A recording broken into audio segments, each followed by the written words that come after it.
Well, last week, you'll remember Father Alba was with us, and he was a lot of fun.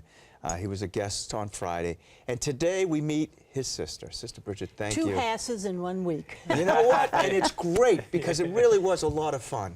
He's enjoyable to talk to. He has such great enthusiasm, and you do too. And we're going to talk a little bit about another person a little bit later. But right now, let's talk about the book, Doors to the Sacred, Everyday Events as the Hints to the Holy. Absolutely. Well, this book contains 52 stories, 49 of my own experiences where the door opened in life and I could see a peek of God. And then 2 stories I heard that have the same feeling, and then 1 story from the life of Gandhi. So I put these 52 stories together, and I called it Doors to the Sacred because every day there's a door. And every day we have an experience, and if we open that door, it might be ajar, we might have to, you know, punch it with our elbow or our shoulder, but God is always there. Mm-hmm. And so this book is my attempt to say that God is behind every door in life. Now, we lead very busy lives, people coming and going. Are there any tips or ways in which people can sort of have their eyes open to the ways that God is reaching them in their daily lives? Well, you know, Kevin, that's a good question. I think the baseline is you have to believe. You know, we walk by faith, not by sight. And so once we commit ourselves to the presence of God hidden in all of life, once we make that commitment, then I think we see God everywhere. I don't think we can say, okay, I'm going to go out and see God. I think, and I saw that in my mama and daddy. You know, when I was a child, when we were a child, always we would say, Mama would always say, whenever you said something, she'd say, well, is this God's will? And so you kind of got this sense that God is creating, God is with you. And I think that if that's the baseline of your life, you see God everywhere. And I think it flows, and I think that is what we need to pray for, that we can truly walk by faith and not worry about sight. I mean, it'd be great to have a vision, wouldn't it? Yeah. But it's not going to happen, I don't think. Well, and the thing that I love about what you just said, sister, is, and it is opening the door. It is allowing God into our lives, because a lot of times, you know, you talk about jiggling the door handle. You know, sometimes you have to push it a little more. Some people can open that door a little bit easier. But isn't it really up to us to say, here we are, I'm opening the door, welcome. That's right. And behind there, if we believe that God is behind every door, we don't measure, we don't compare. I might jiggle the door today, I might have to really push it tomorrow.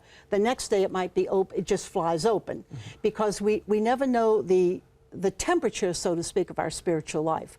But that's why Doors to the Sacred, I really hope, these were my experiences, but we all have experiences. And so that's why we have to look at our life and say, where was that hint of the holy, or where is that hint of the holy? Because there's this wonderful story. A Baptist minister told his son, when you get to heaven, we're not going to say, you know, oh, Jesus, that's who you are. If we live in faith on earth, we're going to say, ah, Jesus, it's you, I saw you everywhere. And I think that is the point of our Catholic faith, to see God everywhere. Mm-hmm. And you have 50, so there's 52. You know what I could see is people, and they're very short. They're not long stories. Very short. And they each have, so you'd have the story, and then you'd have some witness underneath, or it could be whatever it might be. But I could see people every day picking it up for a year. Exactly, and that's the whole point. And some people cheat. That's why. That's why I have 52. I'm one of those cheaters, by the way. I have 52 stories because I was hoping that it would saturate your life for a week. Mm-hmm. But some people, I've gotten so many emails. People say they read the whole book through. You know, well, they're fun stories, though. They're fun stories. Yes, it's fun. And they always have some virtue or some attitude attached to it. And I think. And I put it together, and I, as the author, people say, well, you know, here you're saying it's a good book. Of course it's a good book, because these are not my stories. These are stories, these are doors God sent to me, I noticed and I recorded. Mm-hmm. I understand, Sister, before, running kind of low on time, but if you could tell us a little bit about an alter ego of yours or a storyteller You or are something. seeing my normal personality. I have an eccentric personality called Sister Storyteller. I have an apron, a vest, a straw hat with flowers. I have props. And I have 3 wonderful companions, and don't dare say they're dolls. They're my companions, Legs, Leggett, and Honeysuckle. I'm just back from 5 schools in Camden, New Jersey, and I go into preschools, ages 3 and 4, and I tell stories. I never read them. I tell stories. And I can be totally eccentric, and I feel if I ever go off, people won't know if it's me or Sister Storyteller, so I'm covered.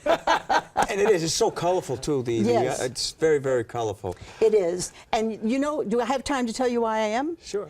Because one day, over 30 years, I've been a primary teacher. And one day, I decided, age is creeping up. And I did not want to be a whiner on my deathbed. Not whine this way, but whining and moaning.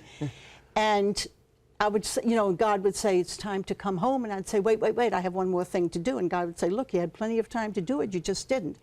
I'm in the convent kitchen doing dishes passed in front of me. Become Sister Storyteller. Go back to children. That's the one thing I wanted to do before I die, go back to children. So I'm going back to children 3 and 4, and they are absolutely adorable, and they believe anything I say. There you go. Well, where can people learn more, Sister? I know paracletepress.com, and also you have a website. Yes, my website is easy to remember, wisdomwonder, one word, .com. www.wisdomwonder.com, and Sister Storyteller has her own page. Very good. Well, thank Excellent. you again, Sister, My as always. pleasure, my pleasure. And